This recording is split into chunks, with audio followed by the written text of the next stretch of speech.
As we close out our 2025 Men's Health Month, we're hearing from Dr. John Card, a regular voice in the Men's Health program.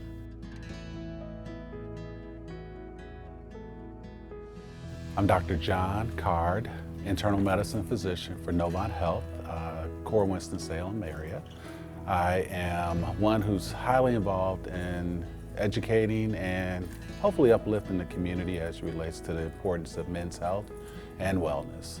Really to talk to them about the importance of their health and wellness so that they can understand that they're important, and for them to be important they have to take care of themselves both physically and mentally.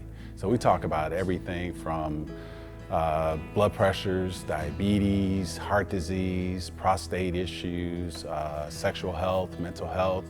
Whatever the topic is that the team wants to really talk about, we try to address it. If not, we'll bring in some people that can help address it, and really just try to keep encouraging our men to take care of themselves, understand why their health is important, but also emphasize that they need to make sure they're taking care of the women in their lives as well too, because they do so much for us. So in the 30s to 40s, it doesn't change very much from what we were leading up to from the 20s to the 30s, except the metabolism is changing somewhat. So you may notice that you're not losing weight as quickly as you used to. You may notice that you're waking up with some aches and pains that you didn't have before, or your recovery time might be a little bit slower than what it used to be. We encourage folks to make sure that they're getting their regular checkups at least once a year if there's no other major health issues, and really starting to have that conversation about family history as well too. Understanding what health issues are in your family so that your providers can help you and help guide you as it relates to what they need to look for going forward.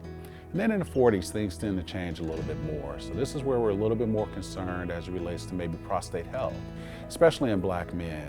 Prostate cancer is one of the leading causes of cancer death in Black men, following lung cancer, but still probably the most aggressive as it relates to Black men as well.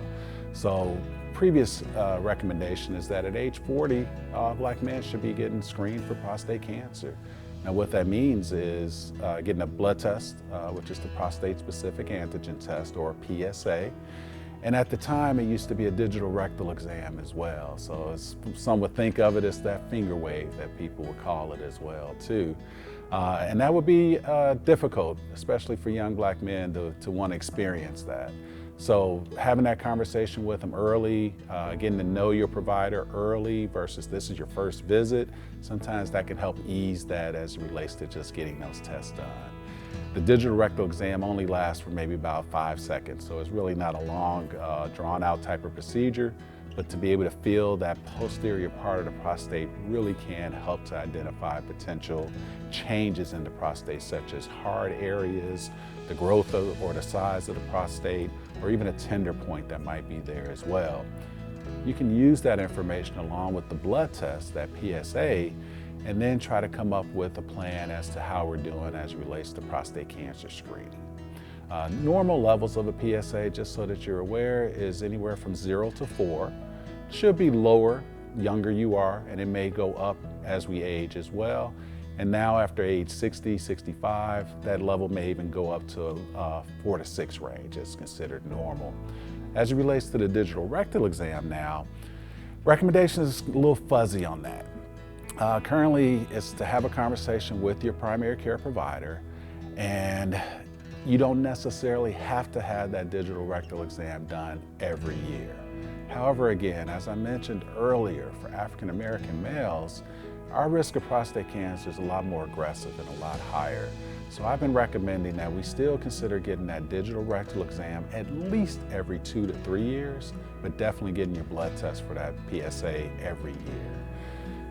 And if changes occur, then there's another conversation as to what next steps need to look like. Also between that age of 40 to 50, we got to talk about colon cancer screening now. So at age 45, we're recommending that we get screened for colon cancer. Now that may look different for everybody. The best test is still a colonoscopy because it is able to actually see any changes in the colon. If there are any polyps, which are little growths that could potentially turn into a colon cancer are present, then with that procedure, they can take it out right then and there.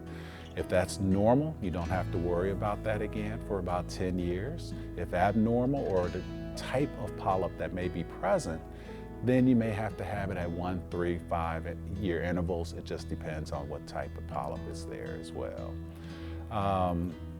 Also, just to be aware that the family history again comes into play, because if there's an early diagnosis of prostate cancer or colon cancer in the family, then that may mean that your screening needs to take place at least about 10 years earlier than when that occurred as well.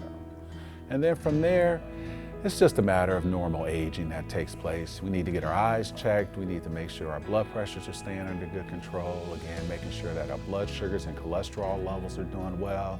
But it's also important to understand the importance of eating right, exercising, getting at least 150 minutes in a week, getting your sleep. Again, we're trying to recommend about 6 to 8 hours of sleep time as well too, but good restful sleep.